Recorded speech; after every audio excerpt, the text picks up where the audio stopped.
I'm Trev Alberts in studio for the first time since I've been here. Billy Lucci's here. Trev, how are you, sir? I'm doing great.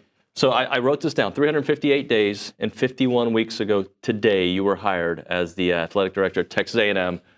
Just kind of sum up this first year.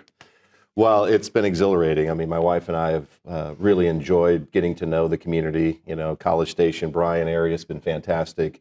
I've loved getting to know all of the traditions about Texas A&M. I mean, so much of what we thought on why it attracted us here has been validated. I mean, the place is different, and I mean that in a really positive way.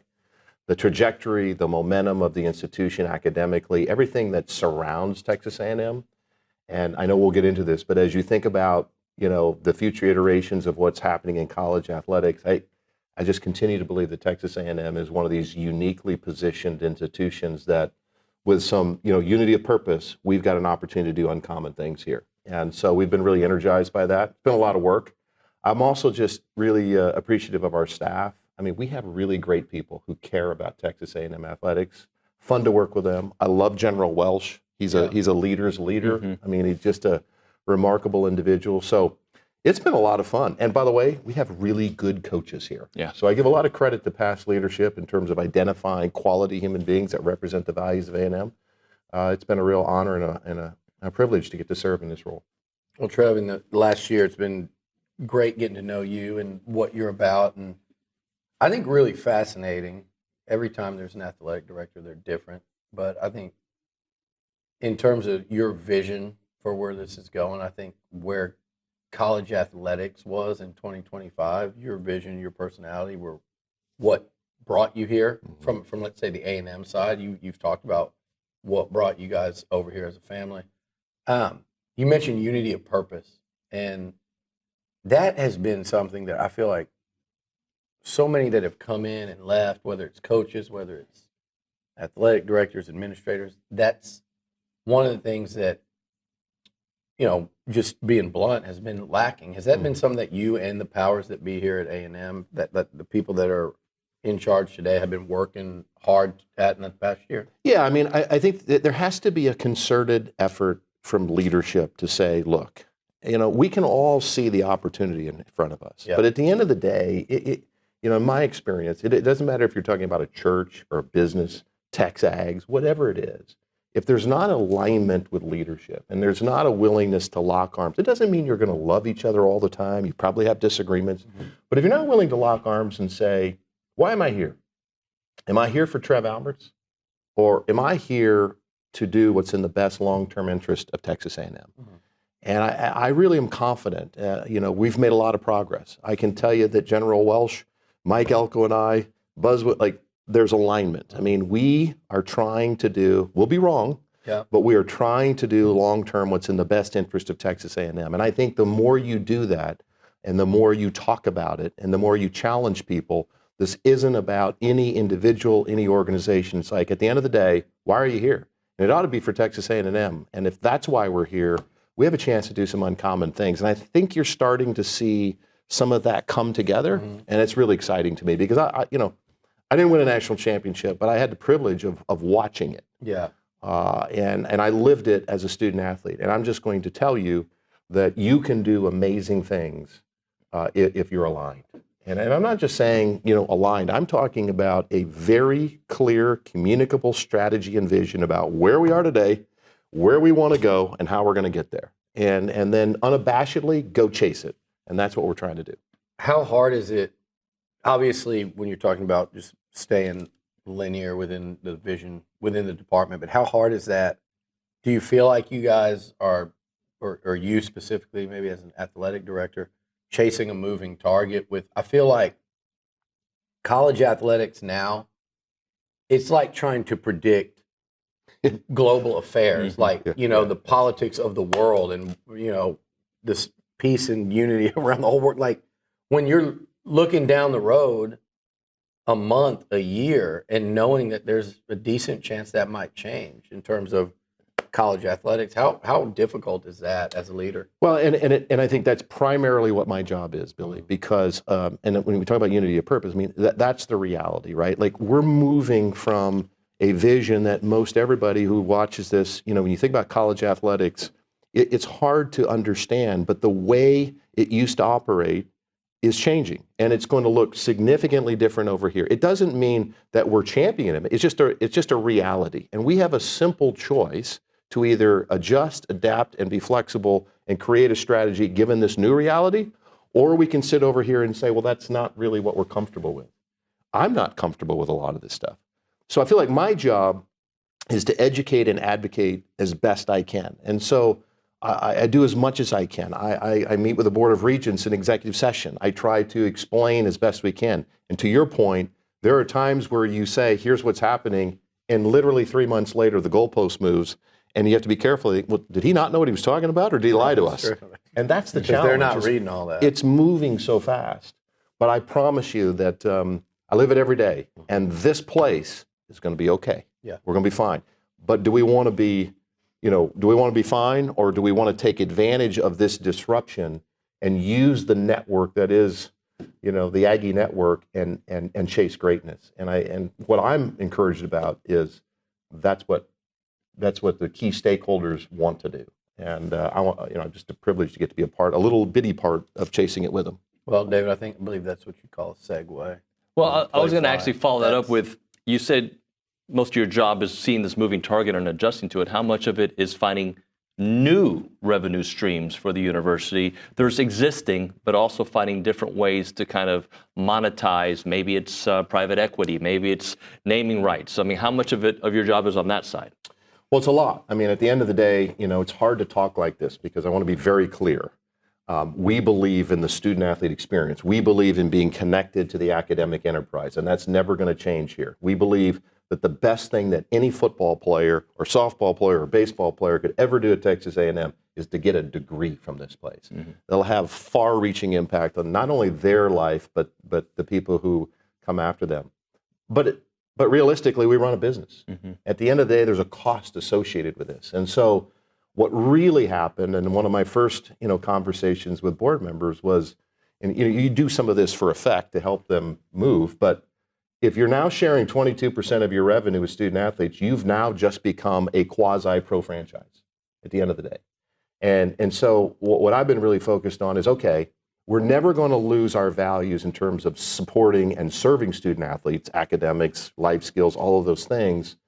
But over here, we better find a way to run our business operations very well, because if we don't, we're not going to have the money to invest where we need over here. So, long answer, but in a nutshell, here's what it is. In the history of college athletics, whether it was cost of attendance or Alston, we just always had enough increasing revenue from television rights or whatever to absorb these costs. This ruling by Judge Wilkin, and hopefully settling the House case soon, was the first time we had a new expense category that we just couldn't absorb. Because 22% of your rev share is $20.5 million, plus there's an extra $2 million, which is going backwards to pay former student athletes. So $22.5 million a year. A year. And by the way, it doesn't stay that way. It's going to go up. 4% escalators each year, and we're reevaluating it each 3 years. So at the end of the day, you have a simple choice. We have to optimize our expenses. We have to look at where we can become more efficient. And then we also have to aggressively look at how do we accelerate commercially our revenue growth. And really, there's ticket revenue, there's television revenue, and there's corporate sponsorships. And that was an area that we were fortunate to be able to dive into and take some pressure off the expense side by increasing our revenues through our new proposed multimedia rights deal with PlayPlay. And that a massive deal in terms of not just, I don't think just for Texas A&M, but around college football. I've seen a lot of fan bases go, we'll be there soon too. Well, then you can kind of thank Texas A&M for that, because they were the first ones to make that jump. And for you guys to go from, correct me if I'm wrong with the numbers, is it 18 to 34 or 18 to 34 roughly? Right. So the new deal has an average annual value of $34.3 million. So year one, it's not that, but it's the first 3 years. There's roughly $95 million in the first 3 years. That includes about $18 million of cash signing bonus. There's $7.5 million of what they call CapEx dollars, which are investment into things like digital assets that they can sell. So those things are very important. there's a 7-year look-in window. So 15 years is a long time. Yeah, that was one of the So questions. yeah, so we have a mutual look-in that both Playfly and Texas A&M after 7 years can take a look at. And then the other important piece is we took out naming rights of facilities. Obviously, I think you're going to see a trend as people look for more revenue. They're going to say, hey, can we get a corporate sponsor at Reed or somewhere else? But I think, obviously here, tradition is very important. Yeah. We pre-negotiated if Playfly is able to bring a corporate sponsor that makes sense for any of our facilities, that the Board of Regents would approve, then there's an 85-15 split on top of that. So, these are big deals, but I think it's really reflective of a couple of things. And here is the change that's happening in college athletics that is going to be really hard for people to get comfortable with. So when you think about the cable TV model, it subsidized 130 FBS schools. And as we moved into a streaming model, your actual data analytics around your brand value have been more magnified than ever before. And so just like we're moving into this space in terms of the proposed settlement of fair market value NIL deals for student athletes, there's going to continue to be contraction and separation between the value proposition of individual institutional brands. That's why Texas A&M is so well positioned. It's because of what all of you have done. The 12th Man has done. It's 80,000 undergraduate students. It's the largest Aggie network in the country in the number of CEOs. That's what all of you who love Texas A&M have built, and we're just now, frankly, getting to take advantage of all of your work and others before us who've built this. I want to say one last thing, and I want to say this publicly, because I called Coach Slocum. Okay. And I want to tell you that one of the biggest assists in this deal, and I think so reflective of Texas A&M values, is R.C. Slocum. So you'll remember he was the interim athletic director. Yeah. And he had a proposed, extension on his table that would have looked a lot different than the one we ultimately agreed to. And he had the wisdom to say, well, wait a minute, there's going to be a new AD. He or she should probably evaluate this. But more importantly, he had the humility, because it would have been very easy for him to be able to say, hey, look at what I did. I'm the AD. And he didn't do that because he loves Texas A&M. And I just want to publicly thank Coach Slocum for having the wisdom and having the humility, just reflective of who he is as a man, and Texas A&M. And then we were able to spend the next 8 months working with both Learfield, Playfly, did an RFP process, really tried to establish what the brand value of A&M was, and the beneficiary of timing as more of this contraction happens. This is a game changer long term for our institution. I was going to ask you ultimately why Playfly, and I know you were familiar with them from Nebraska, but what was it, say, besides the obvious, besides the monetary side of it, what was it about them that pushed them over the top? Yes, so it's a great question. So as part of the RFP process, there's probably 10 to 12 questions about how would you do this? And so there's lots of factors. Obviously, the numbers are really, really important. I mean, at the end of the day, as you talked about, when you have a $20.5 million hole, but the reality is, and I can't go too far with this, but it's not like, the numbers were dissimilar. I do think the amount in the first 3 years is really important. I think signing bonus is really important. Obviously, there's time value of money. And so we're all going through this transition, right, where, we have this new expense category. So I think money in the first 3 years is really important. I think the NIL strategy moving forward is really important. Again, as we're thinking about, the settlement, your strategy around how to leverage our network to essentially organically grow our cap, which is a hard cap, by finding fair market value NIL deals for our student athletes is going to be really, really important. Yeah. I think the fact that, we're the only partner in the state of Texas has value. 100% of Playfly's focus is going to be on Texas A&M Athletics. I think the fact that 35% of their business is pro, 35% of their balance sheet is revenue through their relationships with pro franchises. I think that as we move into this, sort of pro mentality in certain areas, I think that business expertise is really good. So just, sort of things like that, I think really were important. Talk about the NIL component a little more.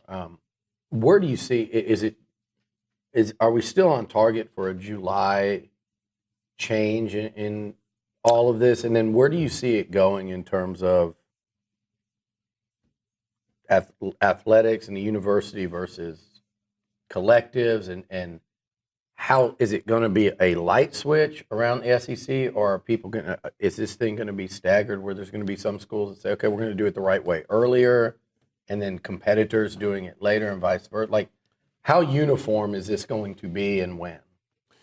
Well, I think two things is the attempt is to bring stability to the industry and then a sense of fairness. And if you think about those two overriding, sort of North Stars, and you start with that, I think at the end of the day, we need to have stability by having clearly created rules. So I think Judge Wilkin announced, maybe even yesterday, moving forward with that April 8th date of determining final resolution.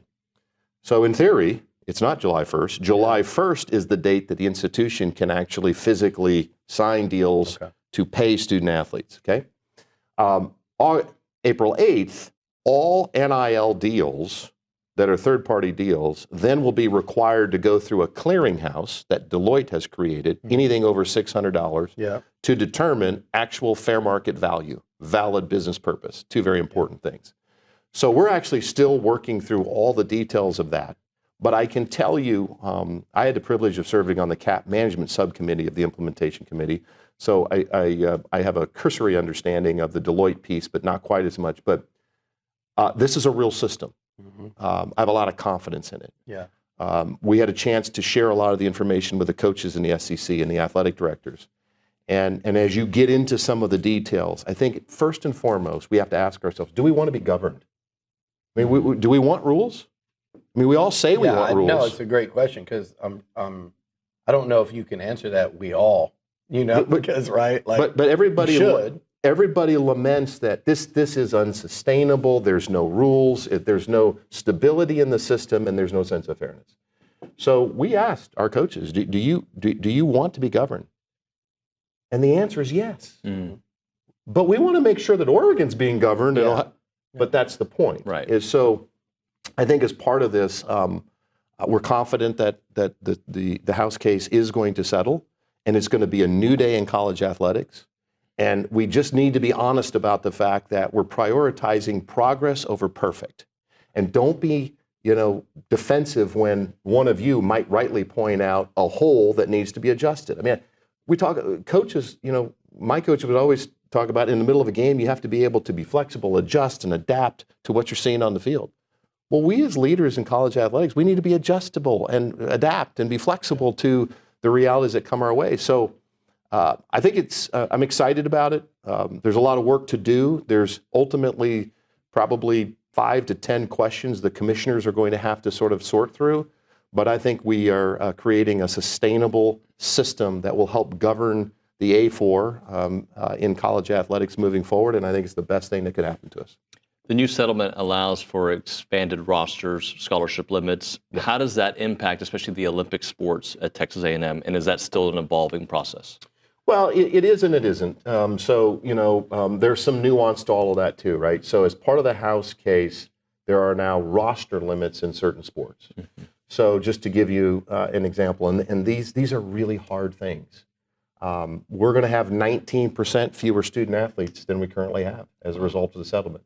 These are roster limits so you can imagine the position that it puts some of our coaches in. Billy, you haven't done anything wrong. We love you. But unfortunately, we don't have a roster spot for you. So the reason we got sued, I'm sorry to use you as an example, but you're an easy low-hanging. But the reason we got sued is we tried to legislate competitive equity nationally through the NCAA. So every baseball program had 11.7 scholarships. And in theory, XYZ baseball program had the same chance to win as Texas A&M. We all knew that probably wasn't realistic based on other resources. But so we had 255 student athletes on scholarship prior to the deal.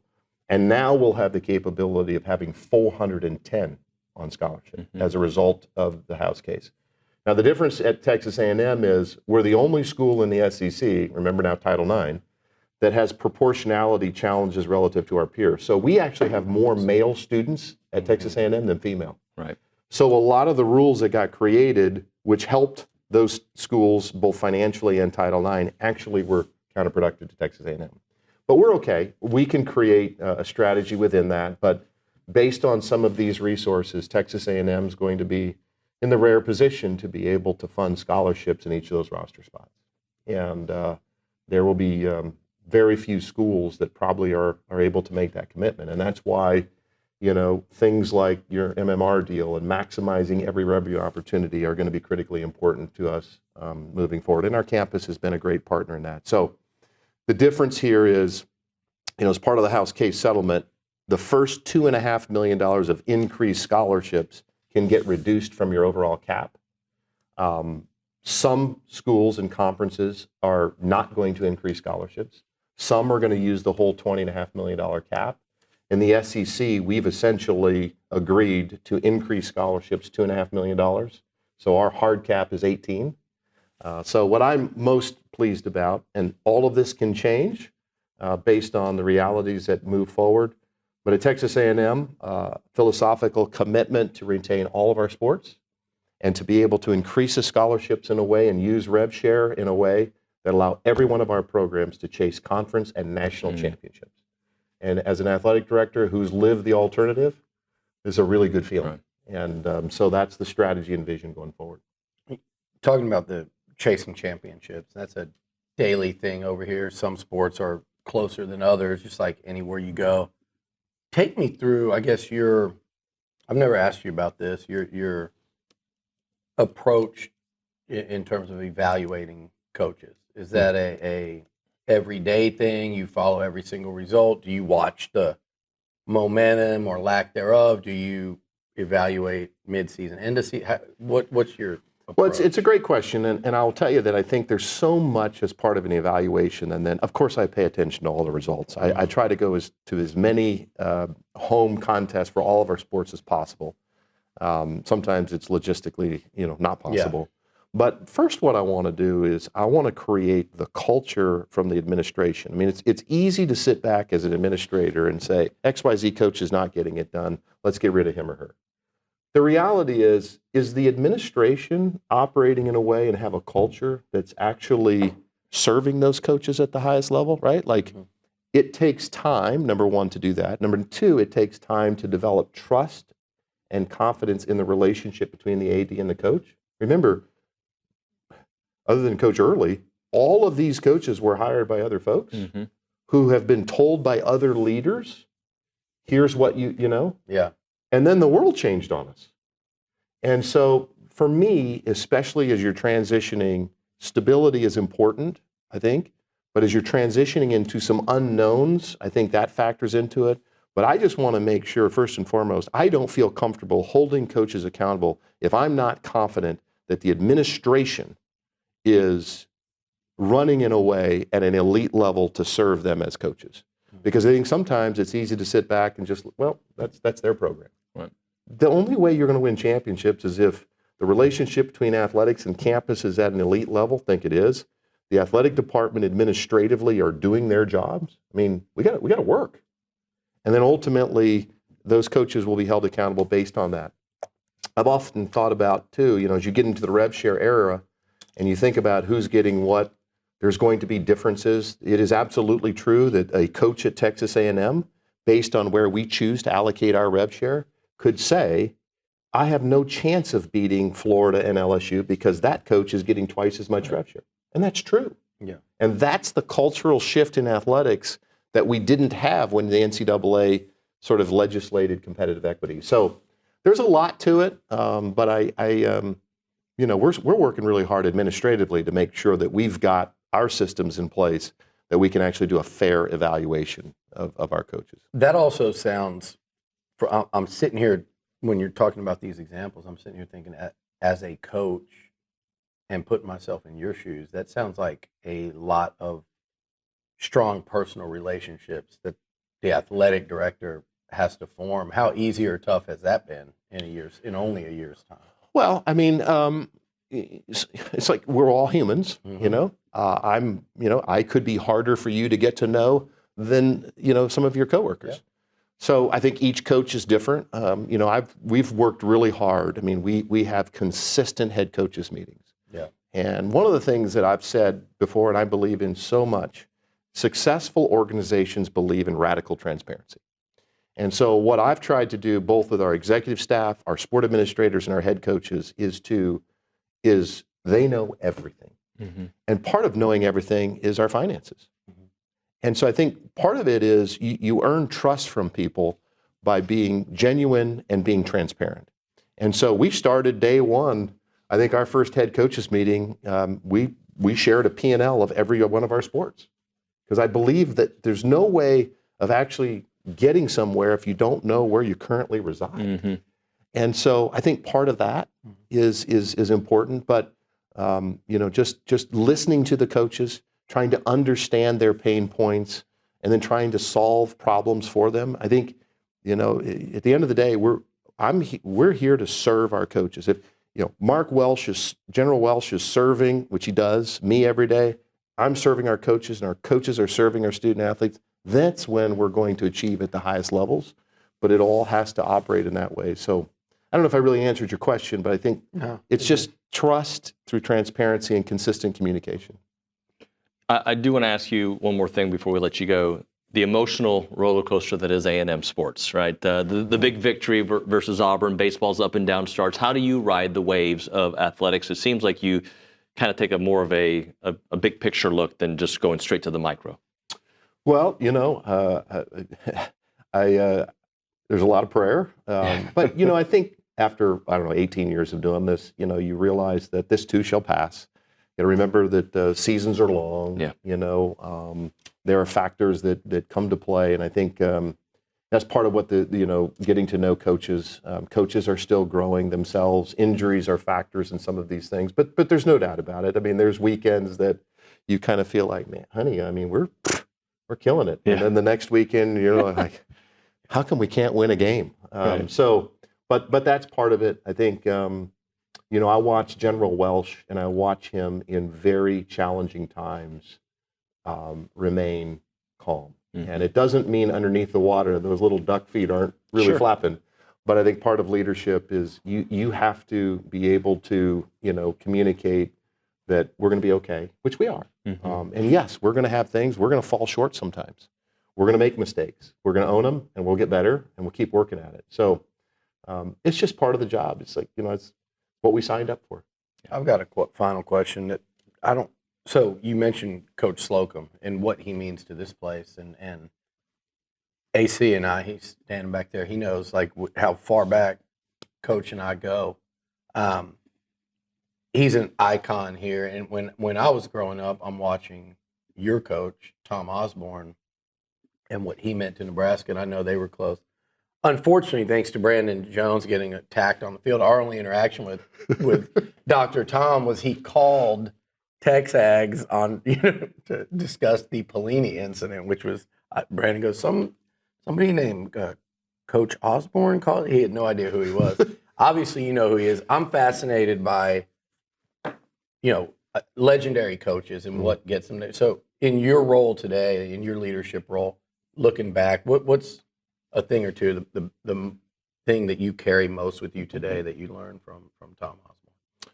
Well, it's a great question. And first, those two men are a lot alike. Really? Oh, just men of extraordinary high character. And when I took the job here, one of my very challenging calls was to Coach Osborne.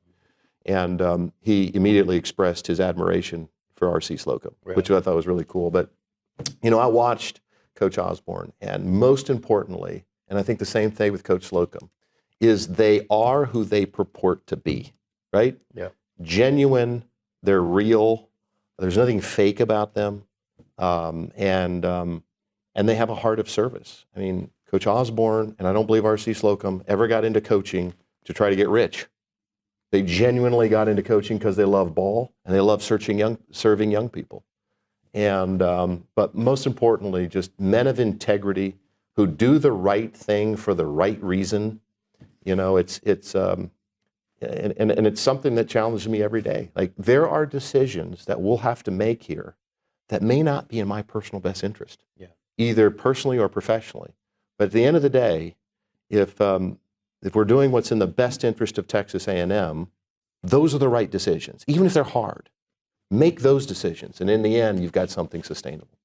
Trev, thank you so much for coming in. Appreciate your time very much. This was great. Thank you, guys. Appreciate it. Thanks for having me.